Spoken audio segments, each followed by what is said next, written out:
First PUC business studies 2026-27 annual ಎಕ್ಸಾಮಿಗೆ ಸಂಬಂಧಪಟ್ಟಾಗೆ chapter 3 private public and global enterprises chapter ಏನಿದೆ ಮಕ್ಕಳೇ, ಈ ಒಂದು ಚಾಪ್ಟರ್ ಅಲ್ಲಿ ಕೇಳುವಂತಹ ಇಂಪಾರ್ಟೆಂಟ್ ಟಾಪಿಕ್ಸ್ ಯಾವ್ದು ಅಂತ ಹೇಳಿದ್ರೆ, ಈ ಚಾಪ್ಟರ್ ಅಲ್ಲಿ MCQ questions, fill in the blanks, match the following 1 mark, 2 marks, 4 marks, 8 ಮಾರ್ಕ್ಸಿನ ಕ್ವಶನ್ಸ್ ಈ ಚಾಪ್ಟರ್ ಅಲ್ಲಿ ಕೇಳೋದಿಲ್ಲ.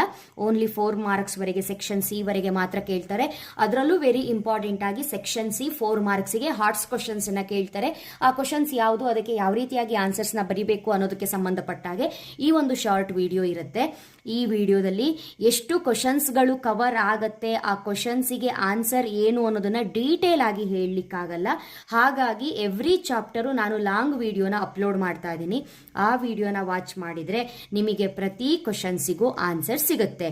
ಈ ಒಂದು ಶಾರ್ಟ್ ವಿಡಿಯೋನ ಯಾಕೆ ಮಾಡ್ತಾ ಇರೋದು ಅಂತ ಹೇಳಿದ್ರೆ, ಚಾಪ್ಟರ್ 3 ಅಲ್ಲಿ ಟೋಟಲ್ ಆಗಿ ನೀವು ಎಷ್ಟು ಕ್ವಶನ್ಸ್ ಗಳನ್ನ ಓದ್ಕೊಳ್ಬೇಕು ಅನ್ನೋದಕ್ಕೆ ಸಂಬಂಧಪಟ್ಟಾಗೆ ಇನ್ಫಾರ್ಮೇಶನ್ ನಾನು ಪಾಸ್ ಮಾಡ್ತೀನಿ. ಓಕೆನಾ? ಸೊ ಇಲ್ಲಿ ಈ ಚಾಪ್ಟರ್ ಅಲ್ಲಿ 5 fill in the blanks questions ನೋಡ್ಕೊಳ್ಳೇಬೇಕು. ಆ 5 ಕ್ವಶನ್ಸ್ ಯಾವುದು, ಅದಕ್ಕೆ ಆನ್ಸರ್ ಏನು ಅನ್ನೋದನ್ನ ಇಲ್ಲಿ ಟಿಕ್ ಮಾಡಿದೀನಿ. ಸೊ ಹೇಳಿರುವಂತ ವಿಡಿಯೋ ಲಾಂಗ್ ವಿಡಿಯೋದಲ್ಲಿ ಸಿಗುತ್ತೆ ಎಕ್ಸ್ಪ್ಲೈನ್ ಮಾಡಿದ್ದು. ಓಕೆನಾ? 5 fill in the blanks questions ಇದೆ. ಆನ್ಸರ್ನ ಇಲ್ಲಿ ಬರ್ದಿದ್ದೀನಿ. ಬ್ರಾಕೆಟ್ ಅಲ್ಲಿ ಆನ್ಸರ್ಸ್ ಕೊಟ್ಟಿರ್ತಾರೆ. ಸೊ ರೈಟ್ ಆನ್ಸರ್ನ ಸೆಲೆಕ್ಟ್ ಮಾಡಿ ಬರೀಬೇಕು. ಗೊತ್ತಿದೆ ನಿಮಗೆ 5 fill in the blanks questions ಇದೆ.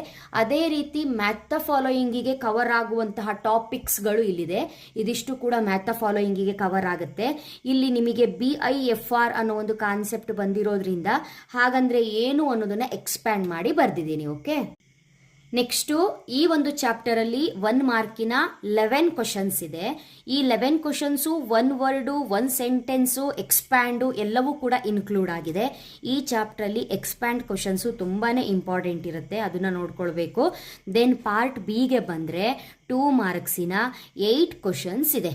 ನೋಡಿ, ಈ ಒಂದು ಚಾಪ್ಟರ್ ಅಲ್ಲಿ ಒಂದು ಅಡ್ವಾಂಟೇಜ್ ಏನು ಅಂತ ಹೇಳಿದ್ರೆ, ನಿಮಗೆ ನೀವು ಯಾವುದೇ ಕಾರಣಕ್ಕೂ 8 ಮಾರ್ಕ್ಸಿನ ಕ್ವಶನ್ಸ್ ಇಲ್ಲಿ ಓದ್ಕೊಳ್ಳೋ ಅವಶ್ಯಕತೆ ಇಲ್ಲ. ಪಾರ್ಟ್ C ಅಲ್ಲಿ ಓನ್ಲಿ 4 ಮಾರ್ಕ್ಸ್ ಕ್ವಶನ್ಸ್ಗೆ ಪ್ರಿಪರೇಷನ್ ನಡೆಸಿದ್ರೆ ಸಾಕು. ಈ 4 ಮಾರ್ಕ್ಸಿನ ಕ್ವಶನ್ಸ್ ಏನು ಓದ್ಕೊಳ್ತಿರಲ್ಲ, ಈ 4 ಮಾರ್ಕ್ಸ್ ಕ್ವಶನ್ಸ್ ಅಲ್ಲೇ 2 ಮಾರ್ಕ್ಸು ಇನ್ಕ್ಲೂಡ್ ಆಗಿರುತ್ತೆ. ಸೊ 4 ಮಾರ್ಕ್ಸ್ ಕ್ವಶನ್ಸ್ ನೋಡ್ಕೊಂಡ್ರೆ ಸಾಕು, ಫಿನಿಶ್. ಅದರಲ್ಲೇ 2 ಮಾರ್ಕ್ಸು ಬಂದ್ಬಿಡತ್ತೆ.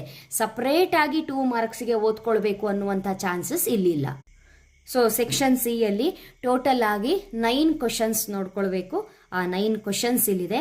ಇಲ್ಲಿ ಹಾರ್ಟ್ಸ್ ಕ್ವಶನ್ಸ್ ಅಂತ ಏನು ಮೆನ್ಷನ್ ಮಾಡಿದರೆ, ಇದಕ್ಕೆ ಯಾವ ರೀತಿಯಾಗಿ ಆನ್ಸರ್ನ ಬರೀಬೇಕು ಅನ್ನೋದನ್ನ ನಾನು ಲಾಂಗ್ ವಿಡಿಯೋದಲ್ಲಿ ಎಕ್ಸ್ಪ್ಲೈನ್ ಮಾಡ್ತೀನಿ ಮಕ್ಕಳೇ. ಓಕೆನಾ? ಸೊ ಇದಿಷ್ಟು 3rd ಚಾಪ್ಟರ್ಗೆ ಸಂಬಂಧಪಟ್ಟಿರುವಂತಹ ವಿಡಿಯೋ ಆಗಿರುತ್ತೆ. ನೆಕ್ಸ್ಟು ಈ ಒಂದು ಚಾಪ್ಟರ್ ಏನಿದೆಯಲ್ಲ, private public global enterprises chapter ಏನಿದೆಯಲ್ಲ, ಇದು ಕಂಪ್ಲೀಟ್ ಆದಮೇಲೆ ನಿಮಗೆ 4th ಚಾಪ್ಟರ್